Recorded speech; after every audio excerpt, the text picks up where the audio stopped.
एक लड़का जिसकी उम्र लगभग 16 साल है, वो स्कूल से अपने दोस्तों के साथ घर जा रहा है। घर जाते जाते क्या देखता है वो कि सामने से एक लड़का अपने कुछ और दोस्तों के साथ, जो उसके दोस्त हैं, वो सामने से आता है और उसको पेट पे छुरा निकाल के लगातार वार करता रहता है।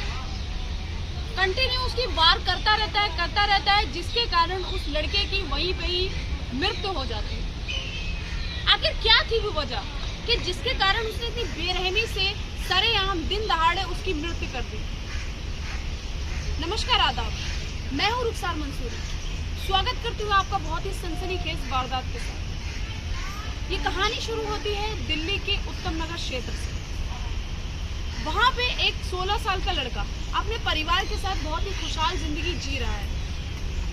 रोजमर्रा की तरह उसकी जिंदगी चल रही है। स्कूल से वो आता है, बहुत अच्छी खुशहाल जिंदगी जी रहा है। परिवार में कुल मिला के 3 सदस्य होते हैं, एक लौता लड़का होता है। बहुत अच्छी जिंदगी उनकी चल रही होती है। माँ बाप भी बेफिक्री के साथ बच्चे को स्कूल जाने देना या कुछ भी, मतलब उसकी लाइफ में एक तरीके से इंटरफेयर नहीं करना, बच्चे को पूरी तरीके से खुली छूट देना। उसके माँ बाप पूरे इस तरह के होते हैं। फिर क्या था, जो रोहन जो होता है, उस लड़के का नाम रोहन होता है, और रोहन जो है वो अपने स्कूल में 11th क्लास में होता है। इसी तरह वो डेली अपने स्कूल जाता है, स्कूल से वापस आता है। वहीं पे ही एक दिन उसकी दोस्ती उसी के क्लासमेट, यानी कि जिसका नाम है संजीव से उसकी दोस्ती हो जाती है। संजीव की उम्र भी लगभग इतनी ही होती है जितनी रोहन की उम्र है।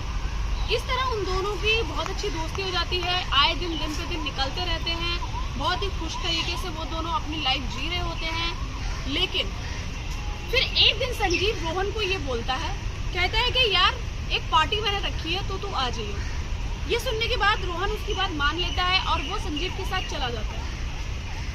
पार्टी में जैसे ही रोहन वहाँ जाता है, शाम के वक्त अच्छे से तैयार होकर निकलता है। वहाँ जाने के बाद क्या देखता है कि जो संजीव है वो कुछ दोस्तों के साथ ड्रग्स ले रहा है। ये बात रोहन को तब पता चलती है कि जो संजीव जो है वो ड्रग एडिक्ट है, यानी कि नशे की लत है उसे, वो ड्रग्स लेता है। ये बात जाके पार्टी में जाके रोहन को ये बात पता चलती है, और जैसे ही रोहन को ये बात पता चलती है, रोहन परेशान हो जाता है और वहाँ से जाने लग जाता है। लेकिन उसका दोस्त संजीव उसे रोकता है, वहाँ से जाने नहीं देता, और उसके दिमाग में ये बात सेट कर देता है कि जो नशे की लत होती है बहुत ही अच्छी होती है। इससे स्ट्रेस, इससे डिप्रेशन, बहुत सारी परेशानियाँ, और दिमाग भी हल्का हो जाता है, परेशानियाँ दूर हो जाती है। वो इस तरीके का पाठ उसको पढ़ा देता है, जिसके कारण रोहन उसकी बात मान लेता है और वो भी ड्रग्स लेना शुरू कर देता है। रोहन ड्रग्स लेना शुरू कर देता है संजीव के साथ। फिर वो आए दिन ड्रग्स लेता है, स्कूल में भी कभी कभी ड्रग्स लेने लग जाता है। इसी तरह दिन निकलते रहते हैं। दिन निकलने के बाद जो रोहन जो होता है वो अपने माँ बाप से पैसे मांगने लग जाता है ड्रग्स के लिए।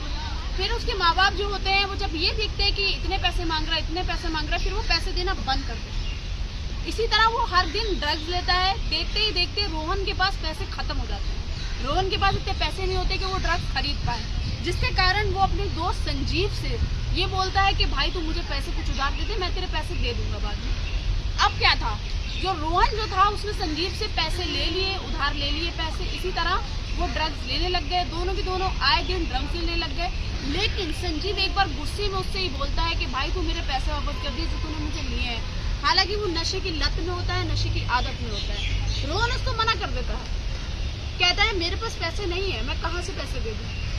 इस बात से संजीव जो होता है उसके मन में बहुत ज्यादा गुस्से वाली भावना आ जाती है, परेशान हो जाता है, गुस्से में आ जाता है। उसके बाद क्या था, फिर रोहन ऐसे ही स्कूल से वापस आ रहा है अपने कुछ दोस्तों के साथ।